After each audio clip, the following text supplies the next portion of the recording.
السلام علیکم۔ آج جمعہ ہے، جولائی کی 22 تاریخ۔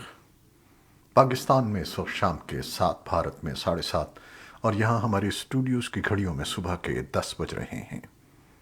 وائس آف امریکہ واشنگٹن کی اردو سروس سے میں ہوں خالد حمید، خبروں کے بلٹن کے ساتھ۔ کشمیری علیحدگی پسند لیڈر اور جموں و کشمیر لبریشن فرنٹ یا JKLF کے چیئرمین محمد یاسین ملک نے بھارتی دارالحکومت دہلی کی تہاڑ جیل میں جمعہ 22 جولائی سے تادم مرگ بھوک ہڑتال کرنے کا اعلان کر دیا ہے۔ 56 سالہ یاسین ملک نے حال ہی میں بھارتی حکومت سے درخواست کی تھی کہ انہیں بھارت کے زیر انتظام کشمیر کی خصوصی عدالتوں میں ان کے خلاف زیر سماعت مقدمات میں پیش ہونے اور استغاثہ کے گواہوں سے جرح کرنے کی اجازت دی جائے۔ اس سلسلے میں انہوں نے جیل انتظامیہ کے ذریعے نریندر مودی حکومت کو ایک خط بھی ارسال کیا تھا، لیکن بظاہر ان کے اس مطالبے کو مسترد کر دیا گیا ہے۔ یاسین ملک کی پاکستان میں مقیم اہلیہ مشال حسین ملک نے کہا کہ مجھے یہ سوچ کر بھی دکھ ہوتا ہے کہ یاسین ملک نے اپنی موجودہ صحت کی کیفیت کے باوجود بھوک ہڑتال پر جانے کا فیصلہ کیا ہے۔ پاکستان کے زیر انتظام کشمیر اور دارالحکومت اسلام آباد سمیت پاکستان بھر میں اور بیرون ملک درجنوں مقامات پر پارٹی کے کارکنوں اور حامیوں نے علامتی بھوک ہڑتال شروع کر دی ہے۔ اسلام آباد میں دفتر خارجہ کی ترجمان نے کہا کہ یہ امر قابل افسوس ہے کہ یاسین ملک کو ان کے خلاف درج مقدمے پر ہو رہی پیروی کے دوران ذاتی طور پر عدالت میں حاضر ہونے کی اجازت نہیں دی جا رہی، جو قانونی اور جمہوری اقدار کے بالکل منافی ہے۔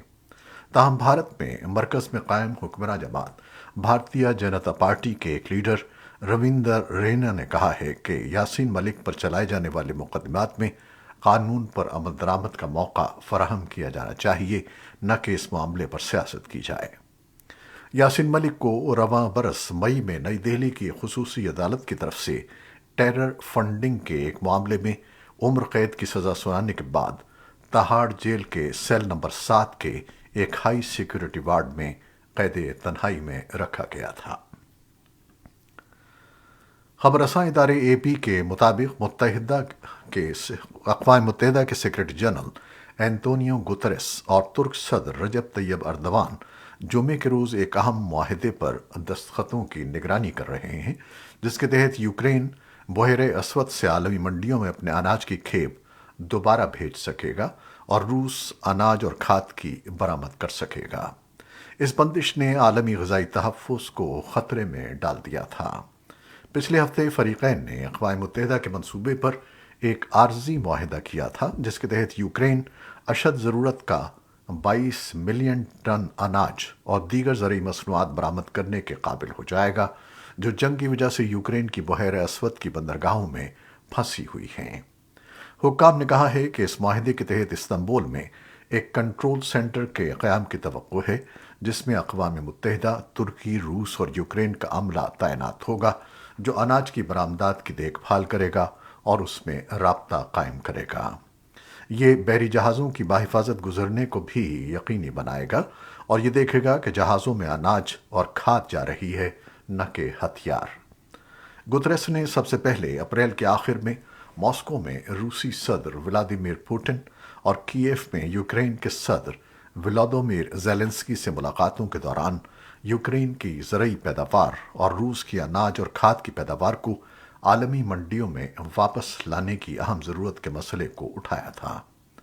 انہوں نے جون کے اوائل میں اس خدشے کا اظہار کرتے ہوئے ایک پیکج ڈیل کی تجویز دی تھی کہ جنگ بہت سے ترقی پذیر ممالک کے لیے خوراک کی فراہمی کو خطرے میں ڈال رہی ہے اور 121 ملین لوگوں کی خوراک میں مزید قلت پیدا کر سکتی ہے۔ واشنگٹن میں محکمہ خارجہ کے ترجمان نیڈ پرائس نے کہا کہ امریکہ اصولی طور پر معاہدے کا خیر مقدم کرتا ہے، لیکن اب ہم جس چیز پر توجہ مرکوز کر رہے ہیں وہ یہ ہے کہ روس کو اس معاہدے کے نفاذ اور یوکرین کے اناج کو عالمی منڈیوں تک پہنچنے کا ذمہ دار ٹھہرایا جائے۔ پرائس نے کہا کہ روس نے بہت طویل عرصے سے اس کی ناکہ بندی کی ہوئی تھی۔ قبل ازیں عالمی ادارہ خوراک کے سربراہ ڈیوڈ بیزلے نے اس ہفتے امریکہ کے اراکین کانگریس سے گفتگو کرتے ہوئے اس خطرے سے آگاہ کیا کہ اگر روس یوکرین کی گندم کی برآمدات میں رکاوٹیں ختم نہیں کرتا اور اپنی کھاد دنیا کی مارکیٹ میں نہیں بھجواتا تو آئندہ سال دنیا بھر میں خوراک کی قلت ہو سکتی ہے۔ ان کا کہنا تھا کہ یہ ایک ایسا بحران ہوگا جو ہم نے زندگی میں نہیں دیکھا۔ انہوں نے بتایا کہ 45 ممالک میں 50 ملین یعنی 5 کروڑ افراد فاقہ کشی کے قریب پہنچ چکے ہیں۔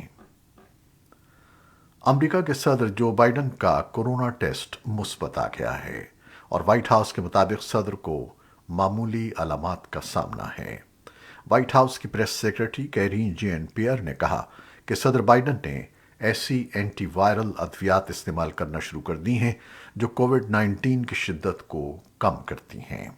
انہوں نے بتایا کہ بہت معمولی علامات ہیں اور صدر وائٹ ہاؤس پر قرنطینہ کریں گے لیکن اپنی تمام تر ذمہ داریوں کی ادائیگی مکمل طور پر جاری رکھیں گے۔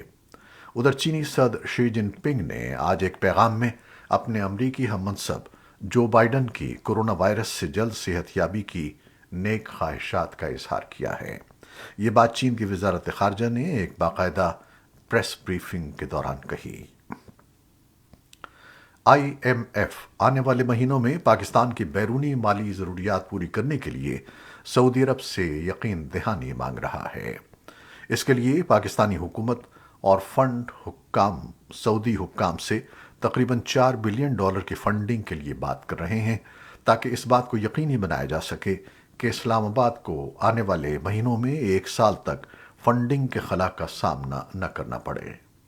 سعودی عرب کو اس مقصد کے لیے آئی ایم ایف کے ممبر ملک کے تحت اسے حاصل خصوصی حقوق یعنی اسپیشل ڈرائنگ رائٹس کو استعمال کر کے پاکستان کو امداد دینے پر آمادہ کیا جا رہا ہے۔ پاکستان کے سب سے بڑے صوبے پنجاب میں وزیر اعلیٰ کون بنے گا، اس کا فیصلہ آج صوبائی اسمبلی کے اجلاس میں ہونا ہے جو اس وقت جاری ہے۔ مقابلہ پاکستان مسلم لیگ نون اور اس کی اتحادی جماعتوں کے مشترکہ امیدوار حمزہ شہباز اور تحریک انصاف اور مسلم لیگ ق کے امیدوار پرویز الہی کے درمیان ہونا ہے۔